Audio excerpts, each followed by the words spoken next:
오늘 디모데전서 5번째 말씀, 교회가 지켜가야 할 기도라는 제목으로 말씀을 나누겠습니다.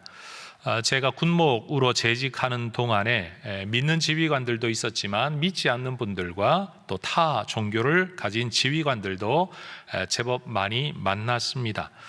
그런데 그분들을 만났을 때 마지막에 목사가 부대의 안전을 위해 또 우리 지휘관님의 앞날을 위해 한번 기도해도 되겠냐라고 질문을 할 때 거절하는 분을 제가 만나보지 못했습니다.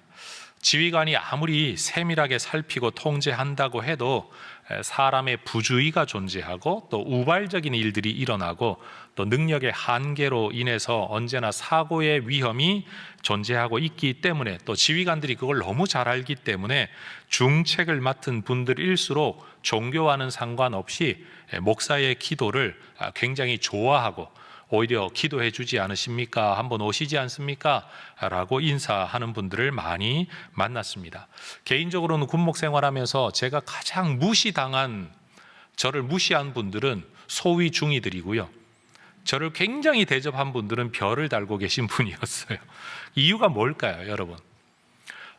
계급과 내가 하는 일이 전부인 사람들과 뭔가를 책임지고 있을 때 내 힘을 넘어서는 종교적 힘이 필요하다라는 것을 인식하는 분들, 자기의 입장에 따라서 많이 대하는 것이 다르구나라는 것을 저는 경험을 했습니다.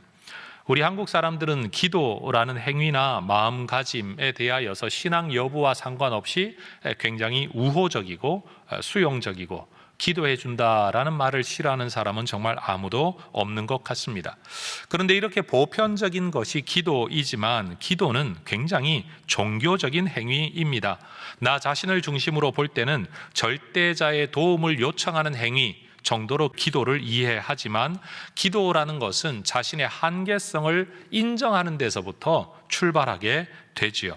그리고 어떤 초월적 존재가 있다라는 것을 전제해야 되고 그 존재가 존재하고 있다는 것과 그 초월적 존재가 능력이 있다라는 것과 그 초월적 존재가 기도라는 행위를 통해 나와 연결되고 내 삶에 간섭해 들어오고 나를 돕는다라는 것에 대한 전제가 있어야만 가능한 것이 기도이기에 기도는 정말 철저한 신앙적 행위다라고 말을 할 수가 있습니다.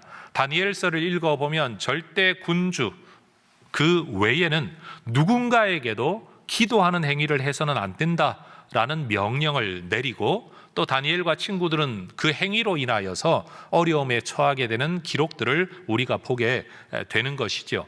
기도는 우리에게 당연하게 여겨지지만 사실은 당연하지 않은 굉장히 신앙적, 영적, 종교적 의미가 있는 일이라는 겁니다. 그런 점에서 교회의 기도는 교회가 가지고 있는 신앙을 가장 분명하게 드러내는 행위라고 말을 할 수가 있습니다. 더군다나 기도하고 응답받는 이 모습, 그 과정을 통해서 우리가 믿는 하나님의 존재, 그 하나님의 성품, 그 하나님의 뜻과 의지, 그 하나님의 능력이 우리 세상 가운데 나타날 수 있다라는 점에서 여러분, 기도는 하나님의 영광을 위해 우리가 할 수 있는 최선의 방법, 길이다라고 말을 할 수가 있습니다. 따라하십시다. 기도의 응답은 하나님을 영화롭게 하는 길입니다. 오늘 교회 공동체의 바른 교훈을 지켜가는 것이 목회자의 사명이라는 서론적 교훈을 마친 바울이 이제 실제적인 가르침에 들어서면서 다른 어떤 주제보다도 먼저 1절의 말씀을 보면 첫째로, 순서상 첫째라는 뜻이 아니고요, 다른 어떤 주제보다도 우선해서 중요하게 내가 말할 것이 있다라고 권면합니다. 이 권면은 디모데에게만 국한된 것이 아니라 바로 에베소 지역의 교회를 목양하는 디모데를 향한 목양 지침, 지도 지침이기 때문에 우리는 누군가를 건너서 이 말씀을 들을 게 아니라 이 말씀 자체가 우리를 향해 하고 있는 말씀이다 라고 들을 필요가 있을 것 같습니다. 바울은 다른 어떤 주제보다도 먼저 교회의 기도에 관하여 이야기를 합니다. 1절에 기도의 다양한 표현 단어들이 등장하죠. 간구, 기도, 도고, 감사. 우리는 이러한 단어들이 구체적으로 어떤 차이가 있는지를 정확히 알 길이 없습니다.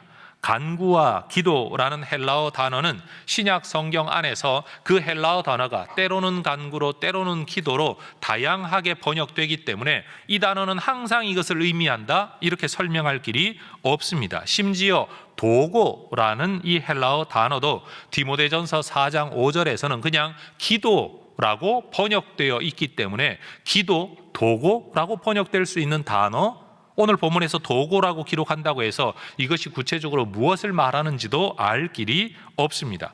감사라는 단어도 마찬가지죠. 기도하는 가운데 특별히 하나님을 향한 감사의 내용, 기도의 내용을 감사라는 단어로 쓰고 있을 뿐입니다. 결국 이 모든 것들이 기도라는 것을 우리에게 말하고 있다는 거죠. 우리도 개인적으로 기도하다가 보면 개인적인 간구의 기도를 할 때가 있고, 누군가를 위한 중보의 기도를 할 때도 있고, 감사의 기도를 할 때도 있고, 찬양의 기도를 할 때도 있고, 탄식과 눈물의 기도를 할 때가 있기 때문입니다. 그것이 어떤 내용, 어떤 형태이든 결국은 하나님께 드리는 기도에 대한 이야기라는 거죠. 종교개혁자였던, 조직 신학자인 동시에 성경학자였던 칼빈도 이 구절을 해석을 주석을 하면서 나는 이것들의 차이점을 이해하지 못한다 라고 이야기를 했습니다. 기도에 대한 다른 어떤 단어, 다양한 단어를 사용하든 또 어떤 형태의 기도가 되었든 우리는 기도 자체에 힘을 써야 한다라는 내용으로 사실은 바울이 이 말을 하고 있는 거죠. 이전에 에베소서 6장 18절에서 에베소 교회에 편지를 써보내던 바울도 모든 기도와 간구를 하라.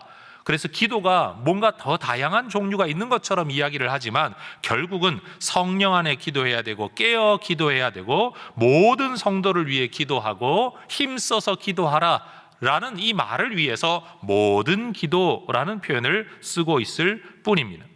그런데 본문에서 바로 그런 면에서 본문에서 기도에 대한 바울의 가르침의 핵심은 기도의 방법이나 종류에 대한 게 아니라 오히려 오늘 본문은 기도의 범위에 대해서 이야기하고 있다라고 말할 수 있을 것 같습니다. 1절과 2절 다시 한번 보십시오.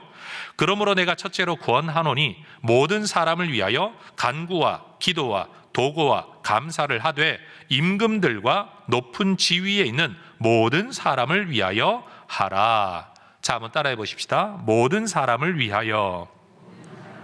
1절과 2절의 이 표현이 반복되고 있다는 것을 우리는 주목해야 될 것 같습니다. 바울은 지금 교회가 기도를 할 때 모든 사람을 위해 기도해야 된다라고 말하고 있습니다. 바울이 이 편지를 쓰고 있을 당시에 임금들과 높은 지위에 있는 사람들은 기독교 신앙의 적대적이거나 박해자들이었습니다. 심지어 이 글을 쓰고 있는 이 시점에 로마의 황제는 기독교 박해자로 유명한 네로 황제였습니다. 그들을 위해 바울이 지금 기도하라고 말하고 있는 겁니다. 사도행전에 기록되어져 있는 에베소 지역의 전도 상황을 보더라도 여러분, 에베소는 아데미라는 여신을 섬기는 신전, 그리고 그 신전에 오고 가는 사람들로 인한 숙식, 그리고 그 신상을 팔므로써 일어나는 경제적 이익으로 도시가 운영되었던 곳입니다. 그런데 그런 곳에 바울이 와서 전도를 하기를 하나님만이 진짜 하나님이다, 신상은 가짜다, 세상에 다른 신은 없다라고 말을 하는 것은 이러한 경제 활동으로 먹고 살아가는 에베소 사람들에게는 굉장히 걸림돌이 되는 가르침이었지요. 그러니 그 지역의 모든 장사꾼들이 여러분 바울을 몰아쳐 그를 어쨌든 내쫓으려고 했고, 그 지역의 관리들도 바울 일행을 골칫덩어리로 여겼었다라는 내용이 사도행전 19장에 기록되어져 있습니다. 그러한 지역에서 신앙생활하고 있는 기독교인들에게, 다시 말해 기독교는 골칫덩어리로 여겨지고 핍박의 대상으로 여겨지고 있는 그 지역에서 신앙생활해 나가고 있는 성도들로서는 그 지역과 정부를 위하여 기도하라라는 가르침이 결코 편안하게 받아들여지지는 않았을 겁니다. 예를 들어 여러분, 지금 한국 사회의 리더십의 전환기 아닙니까? 우리는 분명 누군가에게 투표를 했습니다. 그 결과 내가 투표한 사람이 당선되기도 또는 낙선되기도 한 일을 우리는 겪고 있습니다. 이 시점에서 지도자를 위해 기도하라라고 이야기를 하면 그래야지 라고 쉽게 받아들이기보다는 야, 우리나라 이대로 괜찮겠냐, 그런 사람이 대통령이 돼서 괜찮겠냐 라고 말하는 사람도 있고, 또 다른 누군가는 그 사람이 대통령이 되어 천만다행이다 라고 생각하는 사람들도 이 안에도 분명히 나뉘어져 있을 겁니다. 누군가는 지도자를 위해 기도하라 라고 하면 당연히 그래야지 라고 생각을 할 것이고, 누군가는 야, 큰일이다, 큰일이라 기도해야 되겠다, 아마 이렇게 생각하는 분들도 계실지도 모르겠습니다. 황제 숭배가 번성했던 당시 상황에서 기독교 신앙을 가지고 있다는 이유로 핍박받고 있던 그 당시에서 자기를 핍박하는 그들을 위해 기도하라 라는 말 결코 쉽게 들리지 않았을 겁니다. 한동안 우리 한국 사회, 특별히 기독교계는 아주 큰 어려움을 겪었습니다. 정치, 권력, 이 코로나 시국에 특별히 교회 예배에 대한 집회를 제한하는 정치 권력에 대하여서 누군가는 맞서 싸워야 된다라고 이야기를 했고, 누군가는 이 정치 방역 지침에 잘 순응해서 우리의 신앙을 지켜가야 된다라고 이야기를 했습니다. 우리 교회 안에서도 여러분, 우리는 방역 지침을 잘 지키면서 우리가 할 수 있는 최선의 방법으로 신앙생활을 유지해야 된다라는 기조를 유지해 왔는데, 여러분, 그런 것 때문에 성도들을 설득하고 설명할 때에 누군가는, 우리 교인 중에 누군가는 왜 우리가 그런 방역 지침을 지켜야 되냐라고 굉장히 강하게 반발하는 분들도 이 안에는 계셨습니다. 성도들의 입장이 다 그렇게 다르다라는 거예요. 그런데 바울은 지금 그렇게 영향력 있는 박해자들, 당장 내 삶을 힘들게 하고 있는 박해자들을 위해 기도하라라고 가르치고 있는 겁니다. 하지만 바울의 이 가르침은 바울 개인의 가르침이 절대 아닙니다. 성경 전체를 둘러보면 여러분, 지도자들을 위하여, 심지어 박해자들을 위하여 기도하라는 가르침은 성경에 계속 이어지는 사상입니다. 바벨론의 포로가 되어 너희들이 나라가 망할 거다라는 것을 예언했던 예레미야 선지자도 예레미야 29장 7절에서 이렇게 성도들에게 이야기했습니다. 너희는 내가 사로잡혀 가게 한 그 성읍의 평안을 구하고 그를 위하여 여호와께 기도하라. 이는 그 성읍이 평안함으로 너희도 평안할 것임이라. 여러분, 지금 바벨론을 위해 기도하라라고 말을 하는 겁니다. 그 바벨론이 어떤 바벨론입니까? 내 나라를 멸망시킬 바벨론입니다. 내가 섬기고 있는 성전을 허물어버릴 그 주체 세력입니다. 그리고 나를 포로로 사로잡아갈 그 사람들입니다. 그들을 위하여 기도하라고 가르치는 겁니다. 사실 예수님께서도 이렇게 말씀하셨습니다. 마태복음 5장 44절, 나는 너희에게 이르노니 너희 원수를 사랑하며 너희를 박해하는 자를 위하여 기도하라. 교회를 사랑하고 지지하고 응원하는 사람들만이 아니라 박해하는 자들을 위하여서도 기도하라고 예수님께서 말씀하셨습니다. 그러니 역사적으로 남아있는 기록들을 보면 교회는 선지자들의 가르침, 예수님의 가르침, 사도 바울의 이러한 가르침에 순종하여서 정치 권력에게 대한 분명한 입장을 가지고 있었다는 것을 알 수 있습니다. 예를 들어 주후 96년경에 기독교 박해자로 유명했던 도미티안 황제 재임 시기에 로마의 교회 지도자였던 클레멘트는 지도자들을 향해 이런 편지를 썼습니다. 우리는 하나님 한 분만을 예배하지만 다른 일들에서는 즐거이 당신을 섬기고 당신들을 인간들의 왕과 통치자로 인정합니다. 아울러 우리는 당신들이 왕의 권세와 더불어 건전한 판단력도 갖추게 되기를 기도합니다.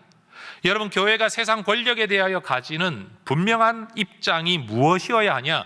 우리는 하나님을 섬기고 하나님을 경배하는 사람들이지만 내가 발을 딛고 살아가는 이 땅의 질서와 문화와 환경, 제도 안에서 선출되거나 아니면 옹립되어진 어떤 지도자를 인정했다라는 겁니다. 그리고 그들을 위하여 기도하는데 뭘 위해 기도하느냐? 그들이 바른 판단력을 가지고 상식적이고 합리적인 건전한 판단력 안에서 통치하기를 기도해 온 것이 교회의 분명한 입장이라는 겁니다. 그때로부터 시간이 약 100년 정도 더 흘러 주후 181년경에 코모두스라는 황제가 재임하던 시기에도 데오빌로라는 한 기독교인이 이런 글을 남겼습니다. 그러므로 나는 왕을 공경하되 그를 숭배하지 않고 그를 위하여 기도할 것이다. 왕을 지으신 분도 하나님임을 알기에 내가 예배할 분은 살아계신 참 하나님뿐이다. 그렇다면 그대는 내게 왜 왕을 숭배하지 않느냐라고 물을 것이다. 그것은 왕은 숭배할 대상이 아니라 법에 따라 공경하고 존중할 대상으로 지어졌기 때문이다. 왕은 신이 아니라 하나님이 세우신 인간이다. 그러므로 왕은 숭배를 받아서는 안 되며 오히려 왕은 정의롭게 판결해야 한다. 왕의 정부는 하나님이 그에게 맡기신 것이다. 따라서 왕을 공경하라고 그에게 복종하며 충성스러운 마음으로 그를 위하여 기도하라. 그러면 그대는 하나님의 뜻을 행하게 되는 것이다. 여러분, 왕을 숭배하는 게 아니라 인정하고 공경해라, 존중하라 라는 겁니다. 우리가 숭배할 대상은 하나님 한 분뿐이다. 그러나 우리는 왕에게 복종하고 왕을 위하여 기도하는 것, 이것이 권력과 교회가 가지고 있었던 관계성이라는 거죠. 우리는 이러한 성경 구절과 교회 역사의 기록을 통해서 교회의 영적 책임의 범위가 교회 안에만 국한된 것이 아니라는 것을 배우게 됩니다. 교회는 믿는 사람들만을 위하여 기도하는 것이 아니라 우리가 속해 있는 지역, 국가, 통치자들을 위해 기도해야만 합니다. 여러분, 교회는 어떤 면에서 우리가 속해 있는 지역과 국가를 위한 영적 파수꾼, 또 하나의 영적 중보자가 되어야 할 사명이 있다라는 것입니다. 그렇다면 오늘 본문이 말하는 것처럼 교회가 모든 사람을 위하여, 더 나아가 임금들과 높은 지위에 있는 모든 사람을 위하여 기도해야 되는 이유가 뭐냐? 이어지는 본문에서 우리는 4가지 바울의 이유 설명을 듣게 됩니다. 첫 번째는 교회가 모든 사람, 특별히 권력자들을 위해 기도해야 되는 이유는 우리 자신의 유익을 위함입니다. 2절 하반절 한번 보십시오. 이는 우리가 모든 경건과 단정함으로 고요하고 평안한 생활을 하려 함이라. 예수 믿는 자들의 삶은 하나님을 향한 경외심, 경건입니다. 그리고 그 하나님을 향한 경외심에서 나오는 단정한 삶, 다시 말해 품격 있는 섬김의 삶이 되어야 합니다.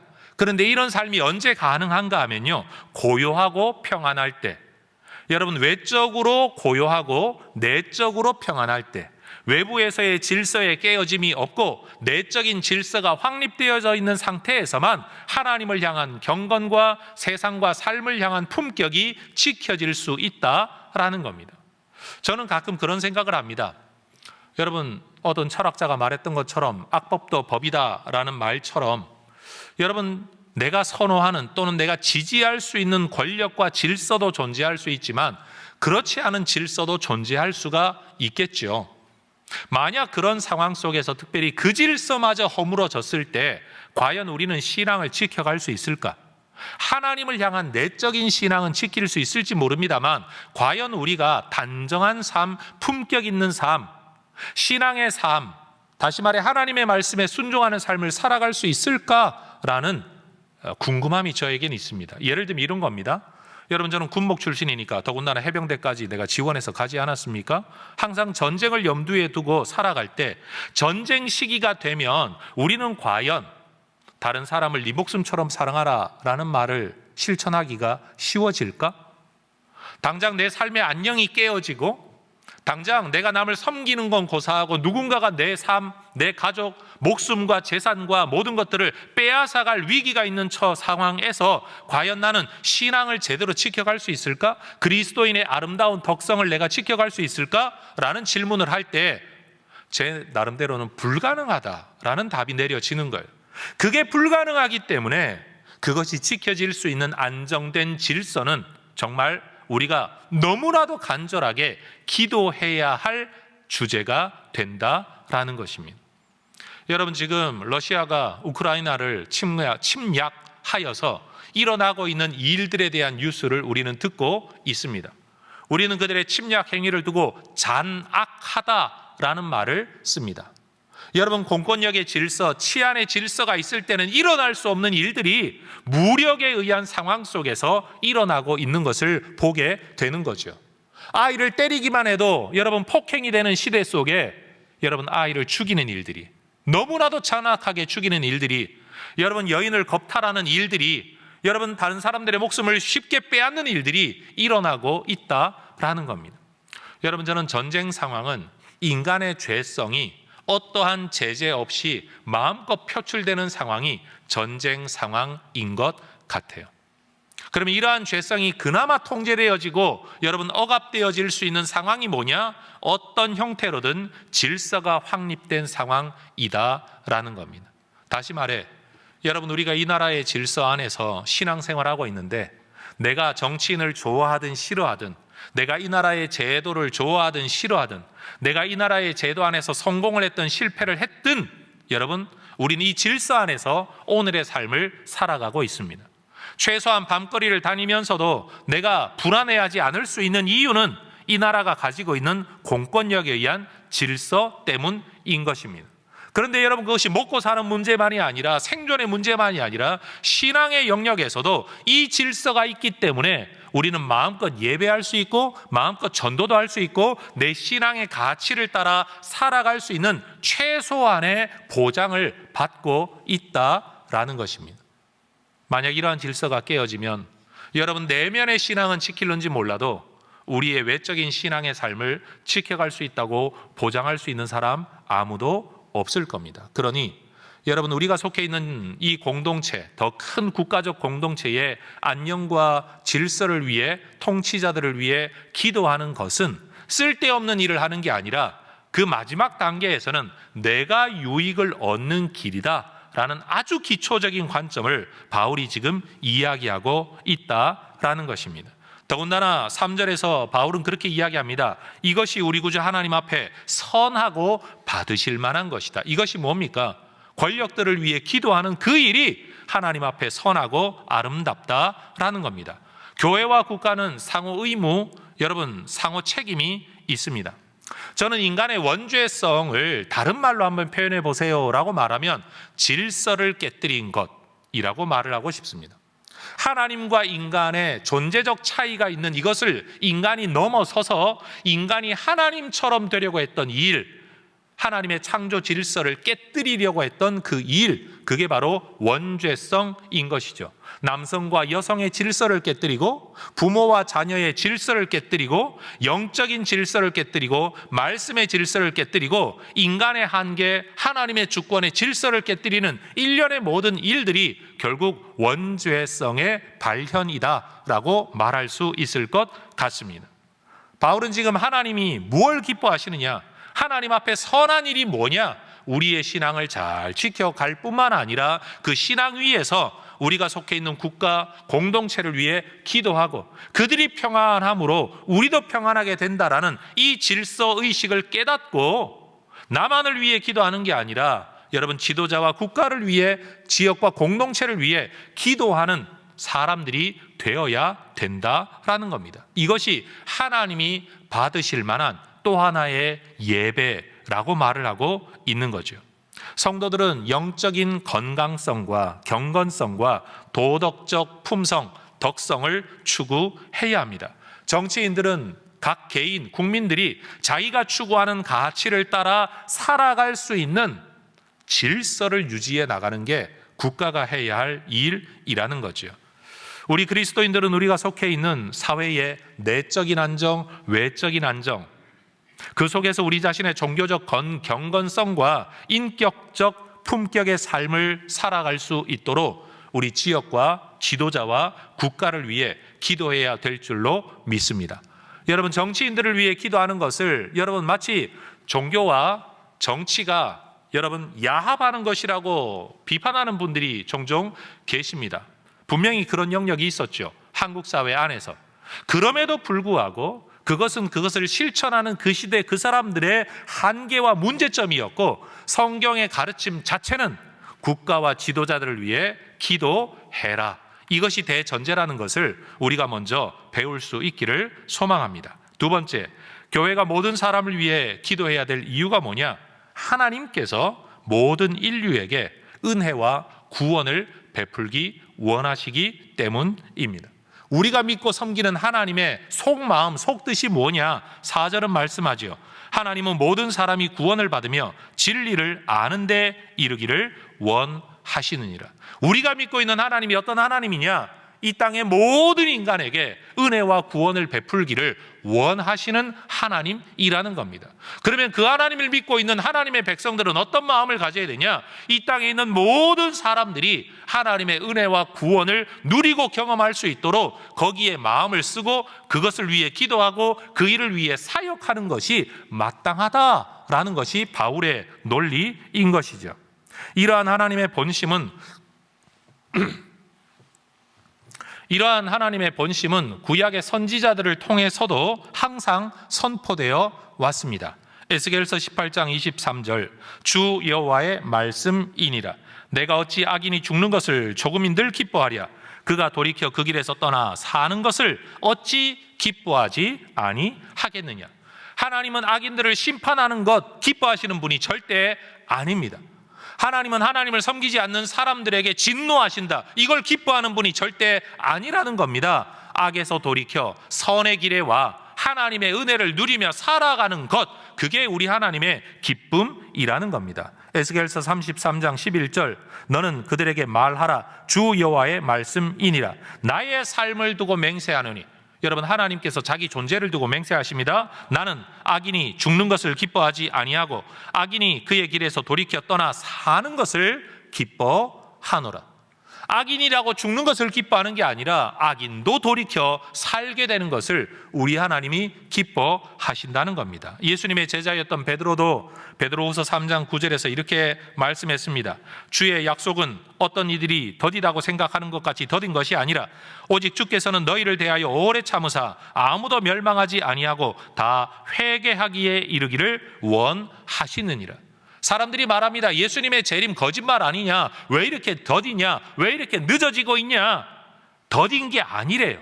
오직 주께서 너희를 대하여 오래 참으시는 것이다. 왜 오래 참고 계시냐? 아무도 멸망하지 않고 다 회개하기를 원하시기 때문에 그때를 기다리고 참고 계시니까 재림이 느려지고 더뎌지고 있는 거라고, 그렇게 느껴지는 거라고 지금 베드로가 말을 하고 있다라는 겁니다. 여러분, 하나님은 사람을 처벌하고 지옥 보내는 걸 기뻐하시는 분이 절대 아닙니다. 하나님이 자기 존재를 두고 맹세하며 지금 이 말씀을 하고 계신 겁니다. 내가 알고 있는 하나님에 대한 오해가 하나님의 본 모습이 아닌 거죠. 하나님의 본 모습, 하나님의 본심이 뭐냐? 모든 사람이 구원 얻기를 원하시는 것입니다. 그러니 이런 하나님의 마음을 안다면, 이런 하나님을 아버지 하나님으로 섬기는 우리 그리스도인들은 그들의 신앙 여부와 상관없이, 내가 하려고 하는 일에 결과와는 상관없이, 그들이 믿냐 안 믿냐, 은혜를 받냐 못 받냐는 건 내가 결정할 수 있는 일은 아니지만 우리가 해야 할 일은 뭐냐면 그들이 하나님의 은혜와 구원을 누릴 수 있도록 기도하고 전도하고 섬기고 봉사하는 것, 이것이 우리가 해야 될 일이라고 바울이 말하고 있다라는 겁니다. 세 번째, 교회가 모든 사람을 위해 기도해야 될 이유가 뭐냐? 그것은 우리 구세주이신 예수님을 따르는 일이기 때문입니다. 먼저 하나님이 이런 마음을 가지고 계시다라고 말한 바울은 이제 예수님 이야기를 하고 있죠. 예수님이 어떤 분입니까? 5절, 하나님은 한 분이시요 또 하나님과 사람 사이에 중보자도 한 분이시니 곧 사람이신 그리스도 예수이십니다. 이 예수님이 중보자로 하신 일이 뭡니까? 우리를 위한 속죄와 화목의 희생 제물이 되셔서 온 세상의 죄를 짊어지셨습니다. 예수님의 순종과 희생을 통해서 죄인인 우리는 하나님께 나아갈 수 있는 길이 열려졌습니다. 어떻게 이런 일이 일어났습니까? 6절 말씀이에요. 그가 모든 사람을 위하여 자기를 대속물로 주셨기 때문이다. 기약이 이르러 때가 되어 In its proper time, 가장 적절한 때에, 갈라디아서 4장 4절, 때가 이름에 하나님께서 이 일을 예수님을 통해 이루셨다라는 겁니다. 모든 사람을 위하여 자기를 대속물로 주셨다. 여러분, 예수님께서도 모든 사람을 위하여, 모든 사람의 구원을 위하여 이 일을 이루어 주셨다라는 겁니다. 하나님이 모든 사람이 구원 얻기를 원하시고 예수님이 모든 사람이 구원 얻기를 위하여 대속의 제물이 되어 주셨다면 그 하나님을 믿고 그 예수님을 믿는 우리는 무엇을 꿈꿔야 되냐? 모든 사람이 이 예수님을 믿고 구원 얻어 하나님의 백성이 되어 하나님의 은혜를 누려 생명이 끊어진 자리가 아니라 생명력이 회복된 자리, 물가에 심어진 나무의 삶을 살아가도록 우리가 뭔가를 행하는 일, 특별히 기도하고 사역하는 일이 필요하다라는 논리인 것이죠. 하나님과 사람 사이에 제가 만약 수식하는 말을 넣으라고 하면 하나님과 모든 사람 사이에 중보자가 되셨던 예수님처럼 우리 교회는 어떤 공동체가 되어야 되냐? 하나님과 모든 사람 사이에 중보자적 사역 공동체, 기도 공동체가 되어야 한다라는 것이에요. 네 번째, 교회가 모든 사람을 위해 기도해야 되는 이유가 뭐냐? 하나님을 이야기하고 예수님을 이야기한 바울은요, 이제 자기 자신을 이야기해요. 나도 이 모든 사람들이 구원 얻는 데 이르기를 원하여 지금껏 사역하고 있기 때문이다. 7절 보십시오. 이를 위하여. 이가 뭡니까? 하나님의 마음, 예수님의 목적이 이루어지는 그 일을 위하여 내가 전파하는 자와 사도로 세움을 입은 것은 참말이요 거짓말이 아니니 믿음과 진리 안에서 내가 이방인의 스승이 되었노라. 여러분, 오늘 본문에 자주 등장하는 표현을 조금 빌려와 이 구절을 재해석하고 다시 번역하라고 하면 유대인들로서는 하나님의 백성이 될 수 없다라고 여겼던, 개라고 여겼던 이방인들, 모든 사람들을 위하여서라도 내가 이 구원의 복음 사역자가 되었다. 하나님의 뜻을 따라 예수님의 사역을 따라. 그 바울이 지금 디모데와 에베소 교회를 향해 이 권면을 하고 있는 것이죠. 바울이 그렇게 오랫동안 고생을 하며 목숨을 내놓는 헌신을, 자기 목숨을 하나도 귀한 것으로 여기지 않고 지금껏 살아온 이유가 뭡니까? 모든 사람이 구원 얻는데 이르기를 원하기 때문입니다. 높은 사람, 낮은 사람 가리지 아니하고 유대인과 이방인을 가리지 아니하고 이민족과 저민족을 가리지 아니하고 지금 이 일을 해 나가고 있는 겁니다. 이런 바울의 가르침을 받는 교회 공동체는 모든 사람이 구원 얻기를 원하시는 하나님의 마음을 따라 모든 사람을 위하여 속죄 제물이 되신 예수님을 따라 이렇게 살아가고 있는 바울 사도의 가르침을 따라 우리도 그런 공동체가 되어야 한다라는 것이죠. 그러니 오늘 본문은 단순히 기도만 이야기하는 게 아니라 우리 공동체의 존재 목적, 존재 방향성을 이야기하고 있다라고 말할 수 있을 겁니다. 우리 해성교회는 이 말씀을 실천하기 위해 모든 공예배마다 전 교인이 같은 마음, 같은 주제, 같은 표현으로 기도하려고 블레싱 기도문이라는 것으로 합심해서 기도하죠. 해성교회가 그렇게 한다고는 하지만 제가 이 교회를 떠나고 나면 그 일을 다음 목회자가 할지 안 할지도 모르기 때문에 저는 이 일이 필요하다. 마치 바울에게 이 편지를 받은 디모데가 그 일을 지켜야 했던 것처럼 이 말씀을 하나님의 말씀으로 믿는 제 입장에서는 기도를 한 사람이 하는 기도에 맡겨놓지 아니하고 우리 모두가 같은 제목으로 기도하는 일이 필요하다. 이 성경의 가르침을 받아 블레싱 기도문을 예배 때마다 행하고 있는 겁니다. 이 기도문은 5개의 주제, 5개의 문장으로 이루어져 있습니다. 첫 번째 기도 주제는 하늘의 복을 받아 세상에 복이 되어야 한다는 하나님 나라의 비전, 그리고 교회의 사명을 표현한 기도 문장입니다. 화면을 보고 첫 문장 같이 한번 읽어볼까요? 교회를 세우시고 돌보시며 인도하시는 하나님, 해성교회가 아브라함에게 주셨던 하나님의 말씀을 따라 세상 만민이 우리로 말미암아 복을 받게 되는 축복의 통로가 되게 하시고, 여러분, 지역교회에 기껏 크지도 않은 교회 하나가 무언 세상 만민이냐? 여러분, 그것은 하나님이 아브라함에게 주셨던 약속의 말씀인 동시에 오늘 바울이 우리에게 권면하고 있는 모든 사람을 위하여 너희가 기도하라 라는 말씀에 대한 순종입니다. 그들이 복을 받는, 하나님의 복을 받는 사람들 될 수 있기를 말입니다.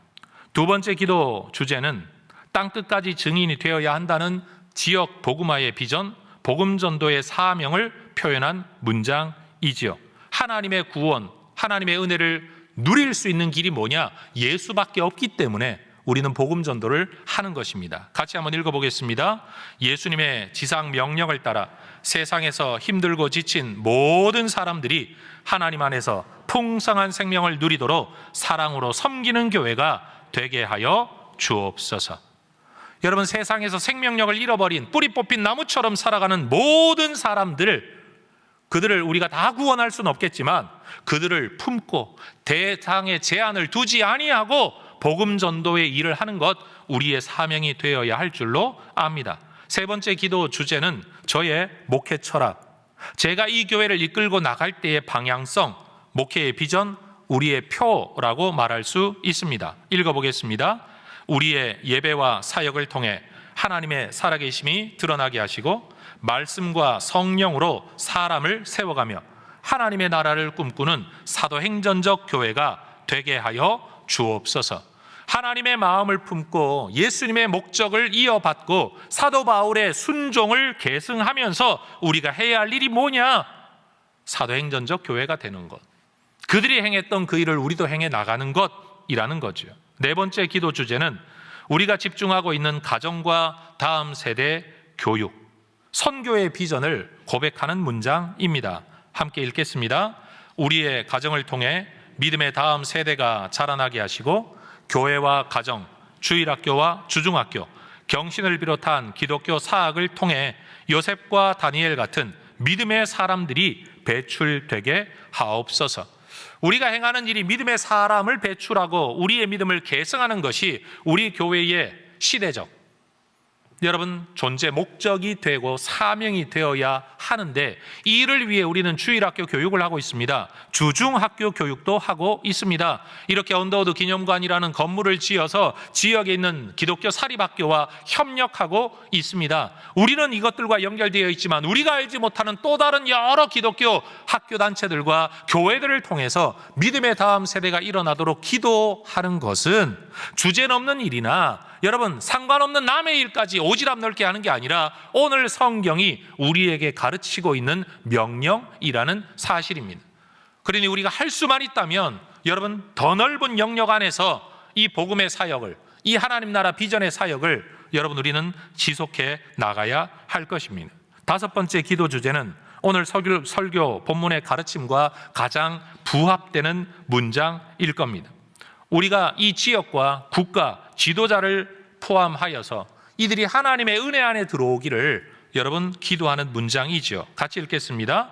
우리가 살아가는 이 지역과 이 나라에 공의와 질서 안에서 평안을 허락하여 주시며 아픔과 고통 가운데 있는 모든 사람들에게 치유와 회복을 허락해 주옵소서. 여러분, 정말로 우리가 꿈꾸어야 할 것은 우리의 신앙 지켜갈 수 있도록, 우리의 신앙을 전파할 수 있도록 이 땅에 공의와 질서가 세워져야 할 것입니다. 자유로운 신앙의 고백과 표현과 전파를 가로막는 악법이 제정되려고 한다면 우리는 필사적으로 그것을 막아내어야 할 겁니다. 그것은 국민으로서 우리가 가지고 있는 권리인 것이죠. 동시에 우리는 이 나라를 위해 기도합니다. 지역을 위해 기도하고 있습니다. 앞으로도 이 기도를 계속 해나가야 될 줄로 믿습니다. 하나님을 믿는 우리가 그저 개인의 안녕과 영달을 위해 기도하는 데서 멈추지 아니하고 하나님의 마음이 우리의 기도가 되고 예수님의 사역의 목적이 우리의 사역의 목적과 방향성이 되는 그런 공동체가 될 수 있기를 소망합니다. 오늘 본문 안에는 여러분, 분명한 표현으로서의 모든 사람, 표현되진 않았지만 그 의미가 담겨 있다라는 면에서의 모든 사람이 오늘 본문을 해석하는 중요한 표현이라고 저는 이해를 했습니다. 자, 이제 오늘 말씀의 결론을 맺으면서 여러분, 성경이 그렇게 당장 표현하고 있지는 않지만 그런 내용을 담고 있는 오늘 본문을 제가 조금 재구성해서 이렇게 한번 읽어 보겠습니다.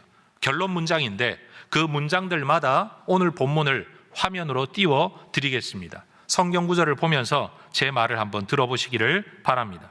우리는 모든 사람이 구원받기를 원하시는 하나님의 마음을 깨닫고 모든 사람을 구원하기 위하여 대속 제물이 되신 그리스도를 따름으로써 하나님과 모든 사람 사이에 중보자적 전도자가 되기를 소망하면서 모든 사람을 위하여 기도하는 공동체가 되되, 사도 바울이 모든 사람을 위하여 사역한 것을 본받아 특별히 주어진 권세를 가지고 기독교를 핍박하는 정치인들과 지도자들을 포함한 세상 모든 사람을 위해 기도하는 공동체가 되어야 할 것입니다.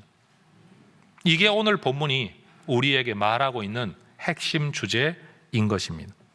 대상에 제한이 없는 기도, 대상에 제한이 없는 사역, 이것이 하늘의 복을 받은 우리가 세상의 복이 되기를 위하여 지켜가고 있는 이 블레싱의 비전에 가장 부합한 하나님의 가르침.